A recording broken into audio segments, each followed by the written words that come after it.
अखंडमंडलाकारं व्याप्तं येन चराचरं तत्पदं दर्शितं येन तस्मै श्रीगुरवे नमः।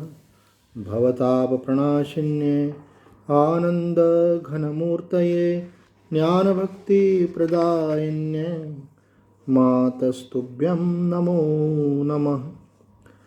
जीवन मुक्त के द्वारा जगत के स्वरूप का ज्ञान, स्वभाव का लक्षण तथा विश्व और विश्वेश्वर की एकता और स्वात्मभूत परमेश्वर की पूजा का वर्णन। श्री वशिष्ठ जी कहते हैं, रघुनंदन, विषय भोग भव रूपी महान रोग है। भाई बंधु आदि सुदृढ़ बंधन है और धन संपत्ति महान अनर्थ के कारण है। यूँ समझकर अपने द्वारा आत्मा में ही शांति लाभ करना चाहिए। जिसे सुषुप्ति अवस्था में पड़े हुए पुरुष को स्वप्न का भान नहीं होता और स्वप्न दृष्टा को सुषुप्ति का ज्ञान नहीं होता, वैसे ही ब्रह्म स्वरूप में स्थित पुरुष को जगत का भान नहीं होता और जग जाल में फंसा हुआ ब्रह्म रूप से अनभिज्ञ रहता है। परंतु जिसकी बुद्धि पूर्णतया शांत हो गई है तथा जो जीवन मुक्त तत्वज्ञानी है, वह ब्रह्म और जगत के प्रकाशमान रूप को वैसे ही जानता है जैसे जागृत एवं स्वप्न दृष्टा को क्रमशः उनके रूप की जानकारी रहती है। तत्वज्ञानी को इस संपूर्ण जगत के यथार्थ स्वरूप का ठीक ठीक ज्ञान हो जाता है, जिससे वह शरतकालीन मेघ के समान शुद्ध आत्मा होकर भली भांति शांत हो जाता है। रामभद्र, जैसे यहाँ सूर्य रहेंगे वहाँ प्रकाश रहना अवश्यंभावी है, उसी प्रकार जहाँ तत्वज्ञानमयी बुद्धि रहेगी वहाँ विषयों से पूर्ण वैराग्य रहेगा ही। नोटेबल, ये बात ध्यान देने योग्य है कि जहाँ तत्वज्ञानमयी बुद्धि रहेगी वहाँ विषयों से पूर्ण वैराग्य रहेगा ही। यह जादूगरी चित्र जो कर्ता कर्म और करण आदि सामग्रियों से रहित, दृष्टा दृश्य और दर्शन से शून्य तथा उपादेय पदार्थों से हीन है, दीवाल रूपी आधार के बिना ही आविर्भूत हुआ है। तत्वज्ञान की प्राप्ति हो जाने से जागृत काल में जो राग और वासना से रहित सुषुप्ति अवस्था प्राप्त होती है, उसे तत्वज्ञ पुरुष स्वभाव कहते हैं और उसी में परिनिष्ठित हो जाने पर मुक्ति कहलाती है। यहाँ पे स्वभाव किसको कहा है कि जो जैसे वासना से रहित जो सुषुप्ति अवस्था है वो जो है जागृत अवस्था में प्राप्त हो जाए। सुषुप्ति अवस्था में कोई वासना नहीं रहती है, इसी प्रकार से जब जागृत अवस्था में कोई वासना नहीं रहती, वह हमारा मूल स्वभाव है और उसी में परिनिष्ठित हो जाने को मुक्ति कहा है। ऐसी निष्ठा प्राप्त हो जाने पर तत्वज्ञानी को कर्ता कर्म और करण से हीन, दृष्टा दृश्य और दर्शन से शून्य तथा बाह्य और अभ्यंतर विषयों से रहित ब्रह्म जगत रूप से स्थित जान पड़ता है, अर्थात जगत ब्रह्म स्वरूप ही प्रतीत होता है। उस समय उस ज्ञानी को ऐसा लक्षित होता है कि प्रकाशमान वस्तु में प्रकाशमान वस्तु प्रकाशित हो रही है, पूर्ण में पूर्ण स्थित है और द्वैताद्वैत रहित प्रत्येक आत्मा में द्वैताद्वैत शून्य ब्रह्म ही अखंड एक रस रूप से स्थित है। वस्तुतः तो ब्रह्म के सृष्टि रूप में स्थित होने पर भी आकाश मंडल के सदृश शांत एवं सत्य स्वरूप स्वयं परमात्मा ही अपने सत्य स्वरूप में शिला जठर की भांति अशुद्ध हुआ स्थित है। जैसे भविष्य में जिस नवीन नगर का निर्माण करना होता है, उसका नक्शा पहले से ही चित्त में वर्तमान रहता है, उसी तरह यह पूर्ण प्रकाश स्वरूप जगत ब्रह्म में ही स्थित है। जैसे गंधर्व नगर एवं तल मलिनता आदि दोषों का बाध हो जाने पर आकाश अकस्मात ही अपने शून्य स्वभाव से दिखने लगता है, उसी तरह तत्वज्ञान हो जाने पर जब सृष्टि उत्पत्ति विनाश से रहित मिथ्या सिद्ध हो जाती है, तब हठात आनंद घन ब्रह्म ही विशेष रूप से भाषित होने लगता है। रघुकुल भूषण राम जैसे किसी सहायक की अपेक्षा किए बिना वायु में स्पंदन होता है, जैसे सूर्य आदि की प्रभा का प्रसार होता है, वैसे ही यह जगत पर ब्रह्म परमात्मा में स्थित है। उसी से प्रादुर्भूत होता है। जैसे जल में द्रव्यत्व, आकाश में शून्यता और वायु में स्पंदन ओतप्रोत है, वैसे ही परब्रह्म परमात्मा में अनिर्वचनीय विवर्त रूप यह जगत है।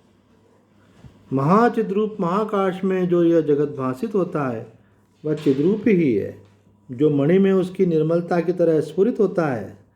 जैसे वायु और उसके स्पंदन का भेद कथन मात्र है, वास्तविक नहीं, वैसे ही विश्व और विश्वेश्वर का भेद भी असत रूप ही है, जो तीनों कालों में सत है और जिसमें द्वैत की संभावना नहीं है। वह महाचिन्मय चिन्मात्र स्वरूप ब्रह्म ही विश्व रूप से भासता है। वास्तव में तो न विश्व ही सत है और न विश्व का स्वरूप ही। जो रूप ब्रह्म का है वही रूप जगत का है, तथा जो रूप आकाश का है वही रूप उसके गुण सारी शून्यता का है। फिर इनमें द्वैत अद्वैत की भावना होना असंभव। पत्थर पर खुदी हुई सेना में पाषाणत्व की तरह एकात्मकता, सर्वव्यापक निर्मल चिन्मात्र सर्वस्वरूप पर ब्रह्म परमात्मा के स्थित रहते कार्य कारण की विचित्रता कहाँ से और कैसे संभव हो सकती है, तथा द्वैत संभव न होने कारण आकाश में आकाश शून्यता कैसे हो सकती है। वत्स राम, ज्ञान प्राप्ति के लिए पूर्ण विवेक रूपी उपचार से यथा प्राप्त पूजन सामग्री द्वारा बुद्धिपूर्वक स्वभाव रूप परमेश्वर की पूजा करनी चाहिए। स्वभाव पहले बता दिया, जो वासना रहित है। क्योंकि विचार, शम, सत्संग और त्याग रूपी पुष्पों के द्वारा पूजित हुआ परमेश्वर तुरंत मोक्ष रूपी फल प्रदान करता है। और उपचार क्या बताए? केवल विचार, आत्मविचार, शम अर्थात मनोनिग्रह, तीसरा सत्संग, और जिसको अपना मान लिया है जो वास्तव में नहीं है उसका त्याग। तो बोले त्याग रूपी पुष्पों के द्वारा वह परमेश्वर तुरंत मोक्ष रूपी फल प्रदान करता है। सज्जन शिरोमणे, वह परमेश्वर तो अपना आत्मा ही है।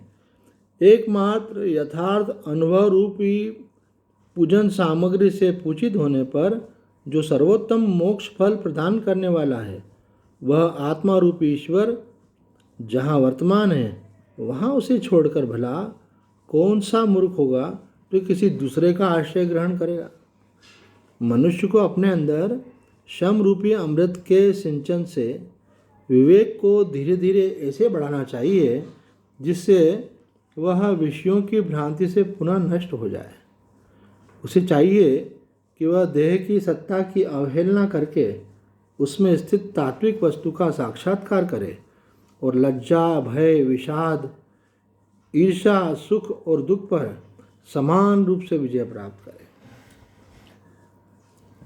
राघव, जैसे संकल्प की शांति हो जाने पर संकल्प नगर सदा के लिए शांत हो जाता है, तथा जैसे जागृत पुरुष के लिए स्वप्न नष्ट हो जाता है, वैसे ही आत्मज्ञानी की दृष्टि में ये सारा जगत सदा के लिए अस्त सा दिख पड़ता है। यदि कोई पुरुष अविद्या स्वरूप जिस किसी काल्पनिक उपदेश में कृतार्थ हो गया, यूँ अपने को मानने लगता है, तो अज्ञानी होने के कारण वह वास्तव में अकृतार्थ ही है। बोले भाई कुछ भी सुना और उसमें ही अपना आलम बुद्धि कर ली और बोले भाई मैं कृतार्थ होगा। तो कृतार्थ तब होगा जब आदमी अज्ञान से मुक्त होगा, जब उसको आत्मज्ञान की अनुभूति होगी। और ऐसे किसी भी उपदेश को सुनने के बोले मैं तो कृतार्थ हो गया, तो बोले वो कृतार्थ नहीं हुआ, कृतार्थ ही है। मूर्खता से विमोहित होने के कारण ही वह अपने को कृतार्थ समझने लगता है, परंतु दूसरे क्षण जब उसे नाना प्रकार के कष्ट आ घेरते हैं तब उसे अपनी अकृतार्थता का ज्ञान होता है। विद्वानों का मत है जो काल्पनिक उपाय हैं वह क्षण भर में ही भाव अभाव इच्छा के विभ्रम विलास से दुखदायी हो जाते हैं। अतः यह मोक्ष का उपाय नहीं है। जगत भ्रम का पूर्णतया ज्ञान हो जाने पर जो वासना रहित स्थिति प्राप्त होती है उसी को निर्वाण कहा जाता है। उसके प्राप्त होने पर संपूर्ण विषय स्वतः ही नीरस हो जाते हैं। तो आज इतना ही। ओम पूर्णमदः पूर्णमिदं पूर्णात् पूर्णमुदच्यते पूर्णस्य पूर्णमादाय पूर्णमेवावशिष्यते। ओम शांति शांति शांति।